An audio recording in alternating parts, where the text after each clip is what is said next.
Alright, cool. This is week 2 of the interactive reading notebook. I'm Anthony Saluto.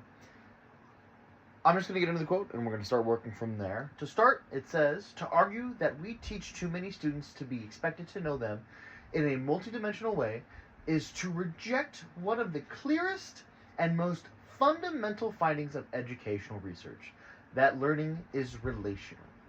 To say that teachers don't have time to attend to student differences is akin to a physician telling a patient that his case is taking too much time to figure out and therefore should be dismissed.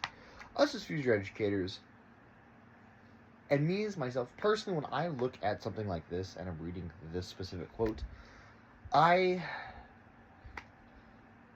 it's hard for me not to look at what does the student enjoy? What do they like? What do they do in their free time? Because that's what makes them an individual, and that helps understand who they are. If they're somebody who likes sports, that tells you more about what they know and how they could learn. And somebody who likes to read could go, well, they only need to learn the information one time, and it sits with them a little bit better than the one who plays sports, who might need to do it 2 or 3 times. I'm a student who loves to play video games. I have an Xbox right here, my PC and PlayStation are down here. I've got over here a pluralist amounts of consoles. I've got controller. It doesn't matter, but I like repetition because, I might not have got it the first time in a game because it didn't make sense because I was not sure. But if I try it 3 or 4 times, now it starts to make sense. These are ways that you can not only connect to a student, but learn how their minds can work.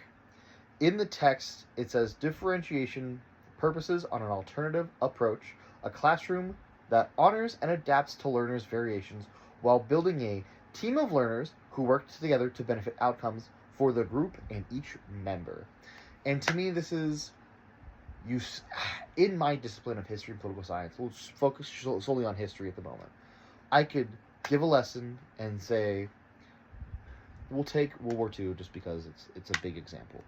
The 6th of June, 1944 was when the U.S. Allied invasion of Normandy occurred, which truly was a turning point in the war. I could say that sentence, and a student could go, I don't know what D-Day is. Start there at D-Day, and be lost for the rest of my sentence because they did not know what the first thing was. I can then repeat it for a student like myself, repeat the sentence, ask what is confusing about said sentence, repeat it again, and potentially later in that week or lesson, show an older video that is very classroom sensitive, not a action film via Saving Private Ryan, but a broadcast of post-war of the Allied success invasion, or maybe the video of the time of a post-invasion video to show and demonstrate truly what happened. Not only does this eliminate my need, I guess this is not the right way to put it, I'm now able to associate with many students of, here's the date, the fact, for those students who need it. Here's for the visual learners who need to physically see what happened without giving them too much of the super nitty-gritty of the situation. And then for the repetitive learner who needed to hear it 3 or 4 or 5 times, like myself, I've hit 3 different bases. I've now got a team of learners, this scientific group that the text describes.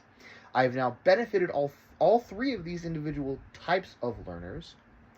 And then I need to be able to look at myself internally and go, who is still missing out?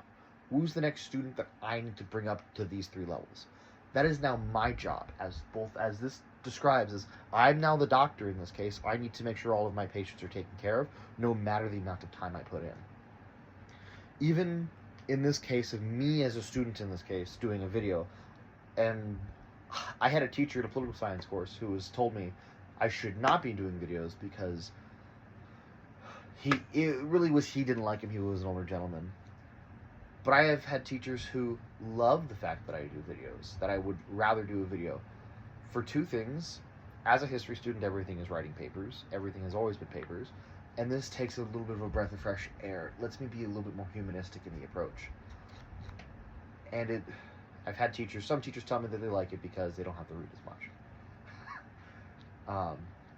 Me as a future educator, if a student came to me asking, Mr. Saluto, I want to be able to do a video report instead of writing a 1 to 2 page paper, I'd look at them and go, excellent. Here's the standards that I would expect. for about every, I'm not going to get into super math, but for about every 300 words, it's about a minute of footage. That's why I try to keep my time decent. So down here, it'll be maybe 6 minutes or so. But that's what I really have for my journal this week. I think my quote from the text is a very decent one. Again, differentiation purposes, an alternative approach, a classroom that honors and adapts to learners' variations while building a team of learners who work together to benefit outcomes for the group and each member. Me as the group leader, I need to be able to work with my individuals on an individual basis and my class as a whole of here's the outcomes. If a student's struggling, bring them up. If one student's struggling, build them up. Don't bring down the student, but look at the highest point that you can. Bring everybody to that point as best as possible is essentially the goal. Bringing everybody to that highest point is the necessity of success. Thank you and have a good rest of your weekend.